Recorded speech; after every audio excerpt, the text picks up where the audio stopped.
வணக்கம். நம்ம just cook சேனலை யூடியூப்பில் சப்ஸ்கிரைப் பண்ணியோ இல்லை ஃபேஸ்புக் பேஜை லைக் பண்ணியோ நீங்கள் ஃபாலோ பண்ணிக்கலாம். இந்த வீடியோவில் கத்திரிக்காய் இறால் கிரேவி எப்படி பண்ணுறதுன்னு பார்க்க போகிறோம். இந்த மாதிரி இறால் நார்மலாக கிரேவி பண்ணுறதை விட இது போல் காய்கறிகள் சேர்த்து பண்ணும்போது ரொம்பவே டேஸ்ட்டாக நல்லாயிருக்கும். அந்த காய்கறிகளில் அந்த ப்ரானோடைய வாசனையை இறங்கி சாப்பிட்றதுக்கு நல்லாயிருக்கும்.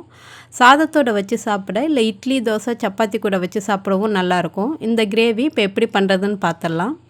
ஒரு கடாயில் 2 டேபிள் ஸ்பூன் அளவுக்கு எண்ணெய் சூடு பண்ணியிருக்கேன். எண்ணெய் சூடானதும் கொஞ்சமாக கடுகு, கொஞ்சமாக ஜீரகம் சேர்த்துக்கலாம். இது ரெண்டும் நல்லா பொரிஞ்சதும் ஒரு பெரிய சைஸ் வெங்காயம் பொடியாக கட் பண்ணி சேர்த்துட்டு இதை நல்லா வதக்கிக்கிறேன்.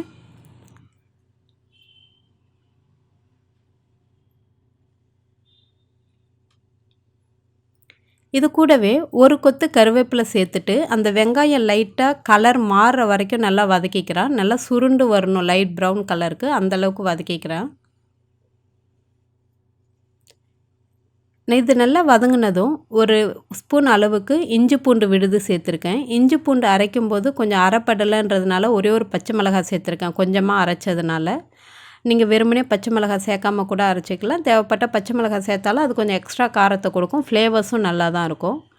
இஞ்சி பூண்டு விழுதோட பச்சை வாசனை போனதும் 2 தக்காளி இந்த மாதிரி நல்லா அரைச்சிட்டு சேர்த்துருக்கேன் நான்.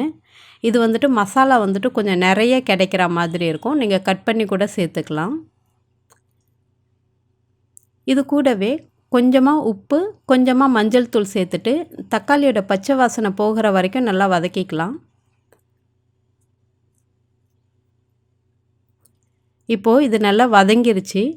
ஒரே ஒரு கத்திரிக்காய் நல்லா கொஞ்சம் பெரிய சைஸில் அரிஞ்சு சேர்த்துருக்கேன். இந்த மாதிரி பச்சை கத்திரிக்காய் வந்துட்டு டேஸ்ட்டும் ரொம்பவே நல்லாயிருக்கும். நல்லா பிஞ்சாட்டம் இருக்கும், சாப்பிடும்போது ரொம்ப இளங்காயாட்டம் இருக்கும், ரொம்ப முத்தி விதையெல்லாம் இருக்காது. அதனால் ரொம்ப டேஸ்ட்டாக நல்லாயிருக்கும். மசாலா வந்துட்டு 1 ஸ்பூன் அளவுக்கு வெறும் மிளகாய்த்தூள், ஒரு 2 ஸ்பூன் அளவுக்கு தனியாத்தூள் சேர்த்துக்கலாம், ஒரு அரை ஸ்பூன் ஜீரகப்பொடி சேர்த்துக்கலாம். ப்ரான்லாம் செய்யும்போது கண்டிப்பாக இந்த இஞ்சி பூண்டு விழுது, இந்த ஜீரகப்பொடியெல்லாம் கொஞ்சம் நிறையவே சேர்த்துக்கோங்க. அதில் இருக்கிற வாயு பிரச்சனை வந்துட்டு உடம்புக்கு கொஞ்சம் நல்லதில்லை. அதனால் இந்த மாதிரி பொருட்கள்லாம் சேர்த்துக்கிட்டோம்னா அந்த பிரச்சனைகள் எதுவும் வராது. இது கூடவே 250 கிராம் நான் இறால் சேர்த்துருக்கேன். சேர்த்து நல்லா கலந்து விட்டுடலாம்.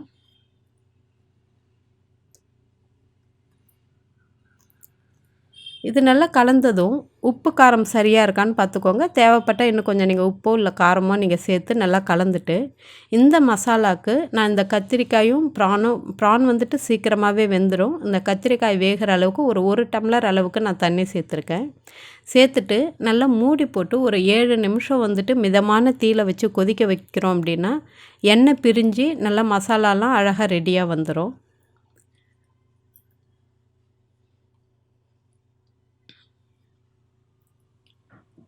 இப்போது இதை நான் ஒரு மூடி போட்டு ஒரு 5லேருந்து 7 நிமிஷம் வரைக்கும் நல்லா இடையில கிளறி விடுங்க.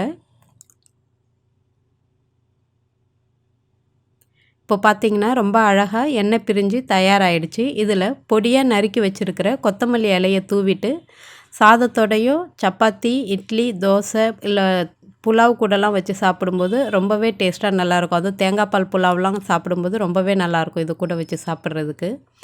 இது மாதிரி கத்திரிக்காய் பிடிக்காது அப்படின்றவங்க முருங்கைக்காய் சேர்த்து பண்ணலாம், அப்படி இல்லைன்னா பீக்கங்காய் கூட சேர்த்து பண்ணலாம். நீங்களும் ட்ரை பண்ணி பார்த்துட்டு எப்படி இருந்துச்சுன்னு சொல்லுங்கள். நன்றி, வணக்கம்.